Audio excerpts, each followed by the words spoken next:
देख रहे हैं कहानी कुर्सी की। पाकिस्तान के खिलाफ कुछ बड़ा होने वाला है, बहुत बड़ा। भारतीय सेना के मूवमेंट से क्लियर है कि आतंकवादियों के खिलाफ भारत सबसे बड़ा ऑपरेशन लॉन्च करने की तैयारी में है। ऑपरेशन त्रिशूल, सेंटिनल स्ट्राइक, अस्त्र शक्ति, थार शक्ति और अब जारी है राम प्रहार सैन्य अभ्यास। ये सभी ड्रिल एक ही इशारा कर रही हैं कि आतंकियों को खत्म कर दिया जाएगा, उन्हें जड़ से उनका काम तमाम कर दिया जाएगा। लेफ्टिनेंट जनरल मनोज कटियार की पाकिस्तान को कड़ी चेतावनी है और क्लियर कट कह दिया गया है कि पाकिस्तान का नाम लेकर कि जब तक हम सीमा पार जमीन पर कब्जा नहीं करेंगे, पाकिस्तान मानेगा नहीं कि भारत जीत गया है। अब पाकिस्तान को एक भी छोटी से छोटी हरकत महंगी पड़ सकती है। साइबर से लेकर के केमिकल, न्यूक्लियर, बायोलॉजिकल सभी तरह की लड़ाई की हमारी तैयारी है।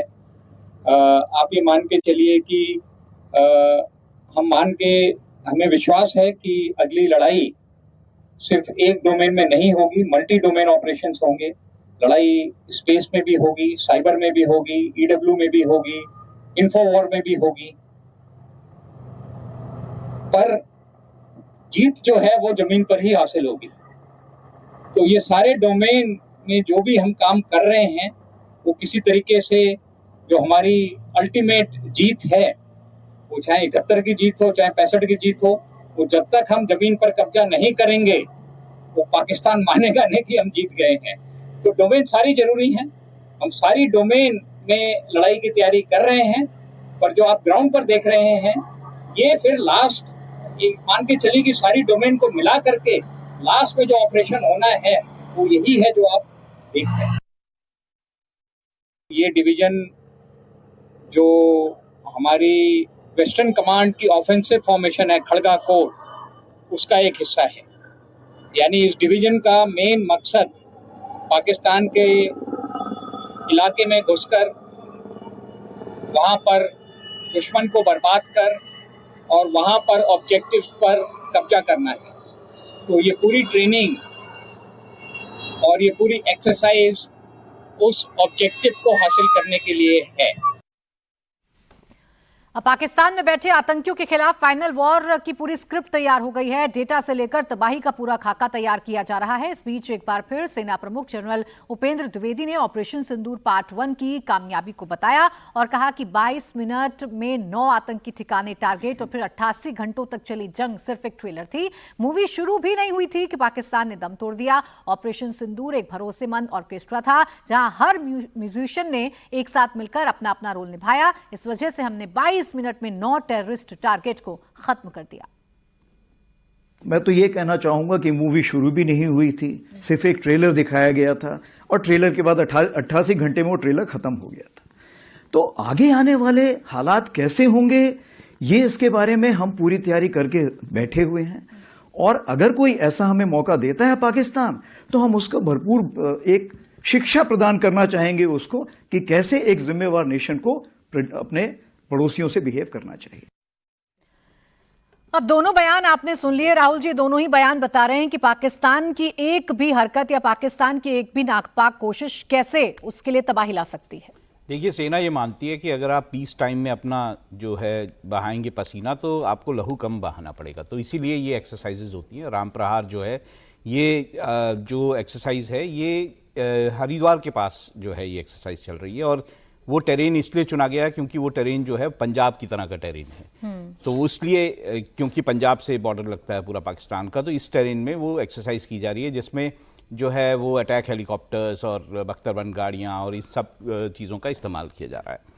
अब बात आती है पाकिस्तान के साथ, तो पाकिस्तान अब लगातार जो है वो हथियार इकट्ठा करने में लगा है, चाहे वो चीन से पनडुब्बियाँ जो खरीद रहा है या फिर वो जो तुर्की से जो बाकी हथियार खरीद रहा है, वो लगातार अपनी सेना की जो ताकत है उसे बढ़ाने में लगा और भारत को बहुत ज़रूरत है कि वो तैयारी करके रखे पाकिस्तान की किसी भी नापाक चीज़ों की। और ये जो बात आ रही है कि ये जो हमला हुआ, जो कि ब्लास्ट हुआ दिल्ली में, उसके पीछे भी कहीं ना कहीं पाकिस्तान के आईएसआई का हाथ है और ये बातें काफ़ी सारी जगहों से जो है सामने आई हैं। तो ऐसे में भारत को पूरी तरह से तैयार रहना पड़ेगा कि अगर पाकिस्तान इस तरह की हरकतों से बाज नहीं आता है तो भारत को नेचुरली कोई ना कोई ऑपरेशन करना पड़ेगा जिसके लिए तैयारी ज़रूरी है।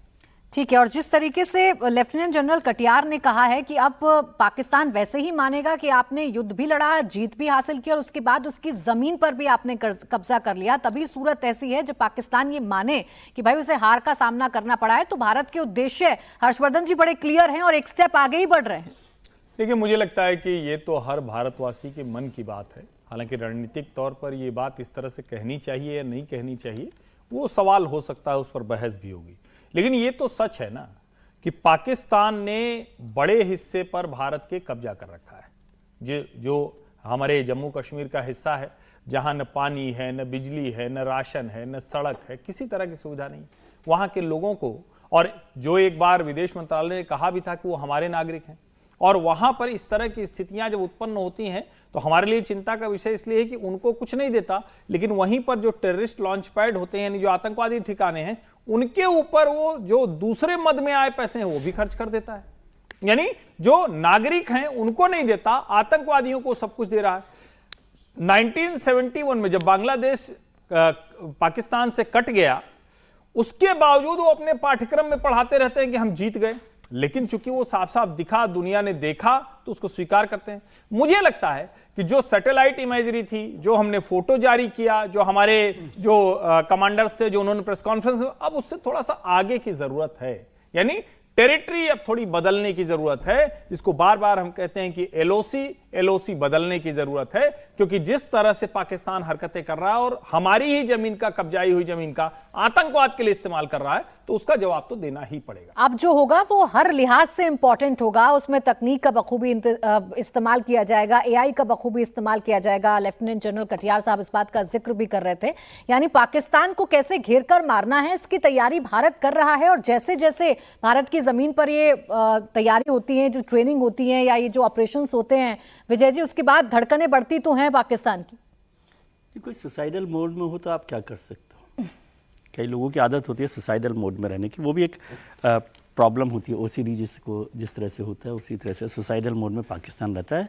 लेफ्टिनेंट जनरल कटियार ने जो बात कही है ना, बहुत गंभीर बात है, वो पाकिस्तान को ध्यान से सुनना चाहिए। लेफ्टिनेंट जनरल कटियार जो हैं, जनरल साहब, वो 2 कदम आगे बढ़ गए और उन्होंने पाकिस्तान को कहा कि ये ऑपरेशन सिंदूर नहीं होगा इस बार। ऑपरेशन सिंदूर में भारत की फौज ने, भारत की सेना ने, एयरफोर्स ने बहुत सब्र रखा था और उस पर काम किया, और कारगिल के वक्त भी ऐसा ही हुआ था। लेकिन उन्होंने अब ये चेता दिया है, वार्न किया है कि इस बार ऐसा नहीं होगा। हालांकि भारत सरकार की नीतियों में ये शामिल नहीं है, लेकिन एक फौजी हमेशा उस तरह से बात करके चेताना चाहता है, वार्न करना चाहता है कि अब की बार ये नहीं होने वाला जो आप सोच रहे थे कि ठीक है, आपने कहा सीज फायर हो गया, आपने कहा वहाँ पर बंद हो गया, हमने आतंकवादी ठिकानों पर हमला कर दिया, नस्तनाबूद कर दिया, और उसके बाद बैठ गए आराम से कि ठीक है, इनका हिसाब कर दिया। इस बार बात आगे बढ़ेगी और ये जितनी एक्सरसाइज अभी पिछले काफ़ी समय से हो रही है, वो उनको ये समझाने के लिए काफ़ी है कि देख लीजिए आपको क्या करना है, कैसे रहना है। करना तो कुछ नहीं है, आपको कितना रहना है, कैसा रहना है, यह है। और जनरल कटियार की बात को पाकिस्तान को थोड़ा ज़्यादा गंभीरता से लेना चाहिए कि वो एक मैसेज, उन्होंने, हमारा जो फौजी है ना, वो मैसेज कम्युनिकेट करने का काम कर रहा है। भारत सरकार की नीति में कितना है, कितना नहीं है, वो भी भारत सरकार भी जब आगे बढ़ती है तो युद्ध के समय तो वो कहती है कि भाई आपके भरोसे है देश, तो जो करना है आप कीजिए। तो पाकिस्तान के लिए एक वार्निंग की तरह से है, जितना जल्दी समझ जाए वो बेहतर है। वार्निंग तो बार बार दे रहे हैं, दोनों बातें पैरेलली बता रहे हैं ना समीर जी, एक ये कि आगे हम क्या कर सकते हैं, युद्ध कैसे जमीन पर जीता जाता है, कैसे जमीन को कब्जा करेंगे तभी पाकिस्तान को यकीन होगा। और ये भी बार बार हमारे आर्मी चीफ याद दिलाते हैं कि कैसे 88 घंटों में आप घुटनों पर आ गए थे, आपको गिड़गिड़ाना पड़ा था, बोलना पड़ा था कि सीज फायर। देखिए, मुझे लगता है कि भारतीय सेना ने सिर्फ बयान नहीं दिया, भारतीय सेना ने करके भी दिखाया। जब 22 मिनट में पाकिस्तान के 9 आतंकी ठिकाने ध्वस्त अगर भारतीय सेना कर सकती है, और 88 घंटे जो चला था भारत और पाकिस्तान का संघर्ष, जो 10 मई की शाम को फिर एक युद्ध विराम में तब्दील हो गया था, तो पाकिस्तान को समझ में आ जाना चाहिए कि जो 22 मिनट में आपके देश में घुस के 9 आतंकी ठिकाने को ध्वस्त कर सकती है, वह सेना कितनी मजबूत होगी, उस देश का जो राजनीतिक इच्छा शक्ति है वो कितनी स्ट्रांग होगी कि आपको इतनी बड़ी एक पिटाई घर के अंदर की गई थी। और मुझे लग रहा है कि भारत सिर्फ अब पाकिस्तान को सबक ही नहीं सिखा रहा, पाकिस्तान को चारों तरफ से जिस तरीके से सबक मिलना चाहिए वो भी भारत, मुझे लगता है कि एक तैयारी कर रहा है। और अफगानिस्तान ने जिस तरीके से पाकिस्तान के साथ एक छोटा सा युद्ध लड़ा, या ये कह सकते हैं कि डूरंड लाइन पर जिस तरीके से उनका संघर्ष हुआ है, अब जब अफगानिस्तान ने कह दिया कि हम आपको भाई आपसे बॉर्डर बंद करेंगे, हम कोई भी आपको फल सब्जी फल नहीं भेजेंगे। पाकिस्तान जो इतना बड़ा मेडिसिन सप्लाई करता था अफगानिस्तान को, आज भारत अफगानिस्तान को पूरी मेडिसिन सप्लाई कर रहा है। तो पाकिस्तान का व्यवसाय, एक आर्थिक रूप से भी पाकिस्तान को नुकसान हो रहा है। सैन्य स्तर पर जिस तरह से पिटाई हुई, दुनिया में वो जिस तरीके से सब जगह दर ठोकरे खा रहा है पैसों के लिए, जिस तरीके से आसिम मुनीर अपनी ताकत तो बढ़ा ली, लेकिन अब वो अमेरिका के पास जाकर पैसे मांग रहे हैं। वहाँ के प्रधानमंत्री जिस तरीके से कह रहे हैं कि भाई हमको पैसा दे दो और आप भूल जाओ, इसे लोन के रूप में मत लो, मत देखो।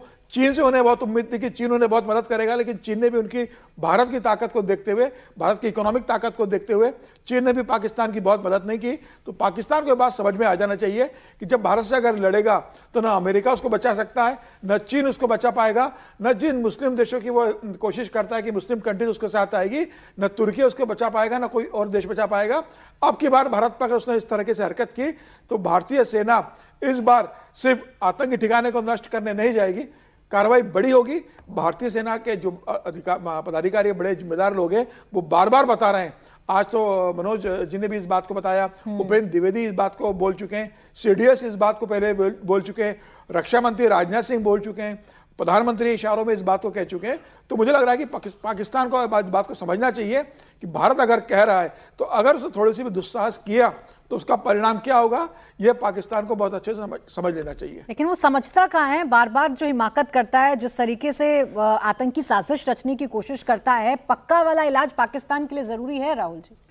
देखिए, ये हम शुरू से मान रहे हैं कि उन्होंने प्रॉक्सी युद्ध जो शुरू किया था वो इसीलिए किया था कि कन्वेंशनल वॉर में पाकिस्तान भारत के सामने कहीं नहीं टिकता है। आप अमेरिकन रिपोर्ट्स अभी जो लेटेस्ट आई हैं उसमें भी ये साफ तौर से दिखाई देता है कि अगर भारत के साथ कन्वेंशनल युद्ध हुआ तो पाकिस्तान बुरी तरह से हारेगा, पाकिस्तान इसे माने या ना माने। और ऐसे में वो जिन्हें मित्र देश कहता है वो भी उनकी कोई ख़ास मदद कर नहीं पाएंगे। देखिए, अभी जो ऑपरेशन सिंदूर हुआ था उसमें तुर्की ने उनकी मदद करने की कोशिश की थी। तुर्की ने वहाँ से ड्रोन उनको भेजे और बाकी सारी मदद की, सैटेलाइट इमेजरी में उनकी मदद की, तो कोई फ़ायदा पाकिस्तान को नहीं हुआ। जिस तरह से भारत ने से ऑपरेशन सिंदूर में पाकिस्तान को पीटा, जिस तरह से उन्होंने अलग अलग चुन के प्रिसाइज स्ट्राइक किए पाकिस्तान के अंदर, और पाकिस्तान एक भी ऐसा टारगेट जो है भारत में वो ध्वस्त नहीं कर पाया या उस पर अटैक नहीं कर पाया, जो कि उन्होंने बहुत सारी कोशिशें की, उन्होंने बहुत सारे ड्रोन्स भेजे, सबको ध्वस्त कर दिया गया। तो ये बात बिल्कुल साफ है कि पाकिस्तान जो है वो ये जो छम युद्ध है, जो एक तरह से प्रॉक्सी वॉर जो भारत के खिलाफ है, वो करता रहेगा। और भारत को इस सब को रोकने के लिए कभी ना कभी एक डिसाइसिव जो डिसीजन है पाकिस्तान के लिए लेना पड़ेगा।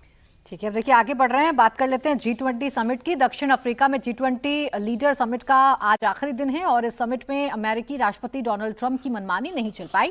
ट्रंप की गैर मौजूदगी में सम्मेलन में शामिल सभी देशों ने साउथ अफ्रीका द्वारा तैयार किए गए घोषणा पत्र को सर्वसम्मति से मंजूर कर लिया।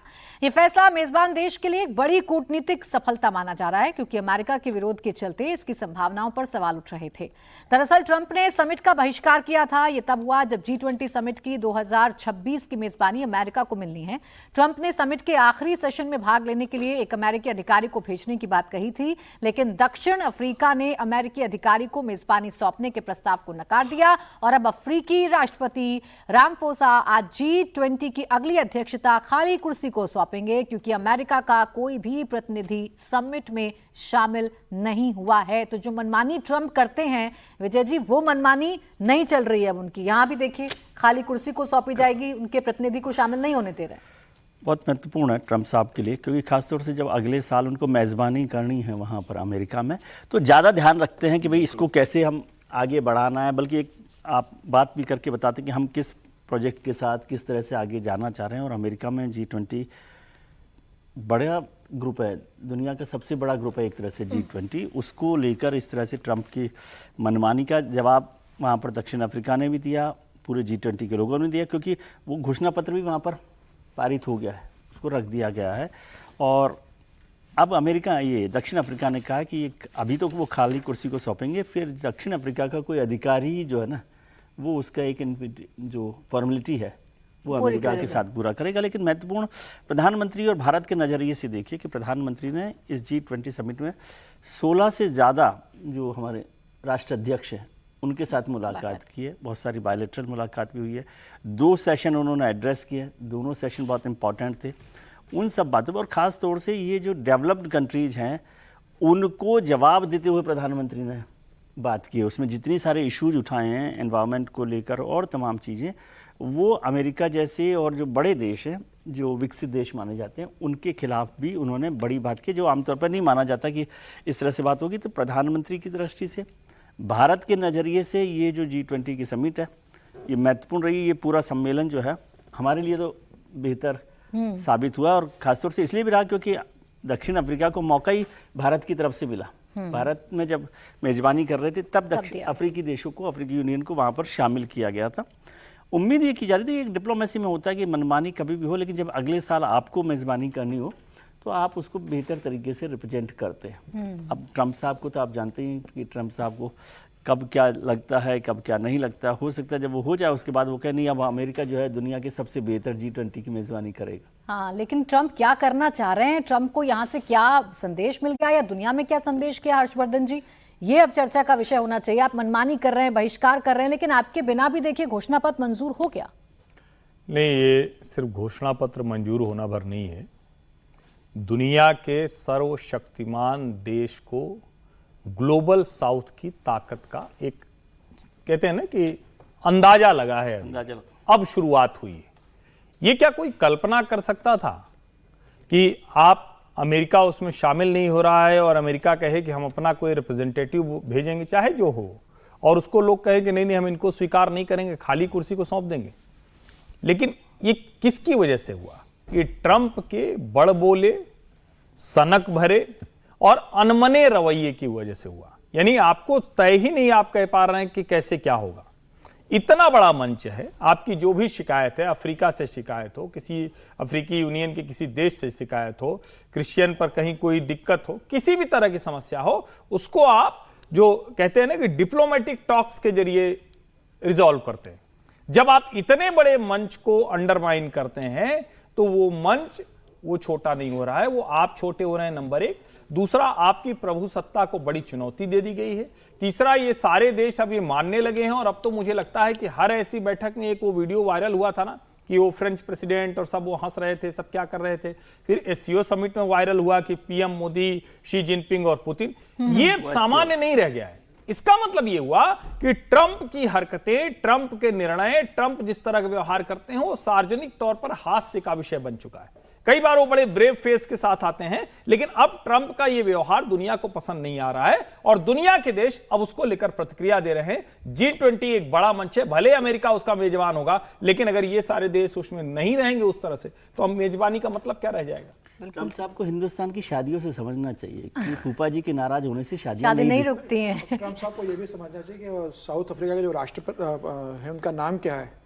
राम है उनके नाम में, तो रामफोसा नाम है, तो जिसके नाम में राम होगा तो वैसे झुकेगा नहीं आपके सामने, जिस तरीके से आप मनमानी करोगे। ट्रंप तो दूसरी कोशिशों में लगे हुए हैं ना। इस G20 में एक ये भी रहा कि जनरली जो प्रस्ताव पास होता है वो आखिरी दिन होता है। इस बार पहले दिन ये प्रस्ताव को पास करवा लिया गया था, और लेकिन मुझे लगता है कि इसमें आज ट्रंप नहीं थे, पुतिन नहीं थे, शी जिनपिंग नहीं थे, 3 बड़े नेता इस बार अनुपस्थित रहे G20 में। शायद पहली बार हुआ होगा जब 3 इतने बड़े नेता G20 के इसमें उपस्थित नहीं रहे। लेकिन प्रधानमंत्री मोदी ने जिस तरीके वहाँ से विश्व के तमाम लीडर्स से बात की, प्रधानमंत्री मोदी इसके पूरे केंद्र बने रहे, तमाम तरीके से उन्होंने दिया। प्रधानमंत्री मोदी ने कहा कि भाई जो ड्रग्स है उसके खिलाफ पूरे विश्व को साथ में आना पड़ेगा, क्योंकि ड्रग्स की जो आमदनी होती है अवैध तरीके से फिर वो आतंकवाद में लगती है, तो इसके खिलाफ सारी दुनिया को इकट्ठा होना पड़ेगा।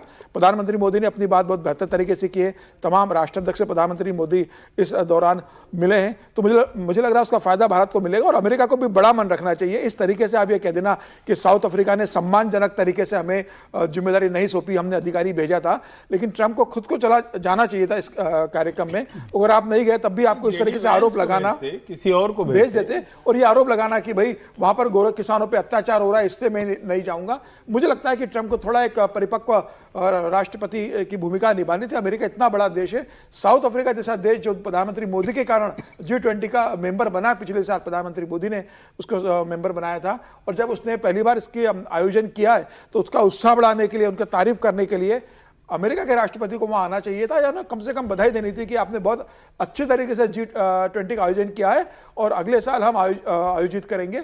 जिस तरीके से ट्रंप का बयान है, अमेरिका का बयान आया है, मुझे लग रहा है ये निश्चित रूप से एक दक्षिण अफ्रीका के निराशाजनक होगा कि भाई जिसको वो सौंप रहे हैं वो इस तरीके से बयान दे रहा है उनके खिलाफ कि आपने बहुत सम्मान हमारा नहीं रखा, अच्छे से ऑर्गेनाइज नहीं किया।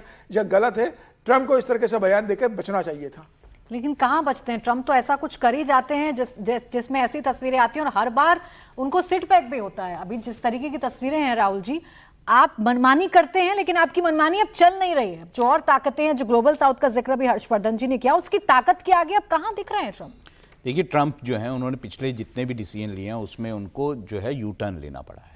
अपने सारे डिसीजन उनके देख लिए। उन्होंने पहले टैरिफ लगाने की कोशिश की, उनको सारे जो खाद्य पदार्थ थे, जितने भी खाने पीने की चीज़ें, उन पे अपने टैरिफ वापस लेने पड़े, क्योंकि अमेरिका में जो इन्फ्लेशन था वो बहुत ज़्यादा हो गया था और अमेरिकी जनता जो है वो इसका विरोध करने लगी थी।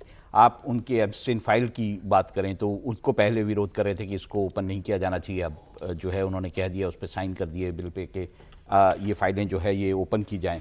दूसरी तरफ अगर आप जो वहाँ पर वीज़ाज़ की बात है उसको भी देख लें तो पहले ट्रंप कहते थे कि बिल्कुल वीज़ा नहीं दिया जाना चाहिए, नौकरियाँ खा रहे हैं बाहर के लोग हमारे यहाँ पर।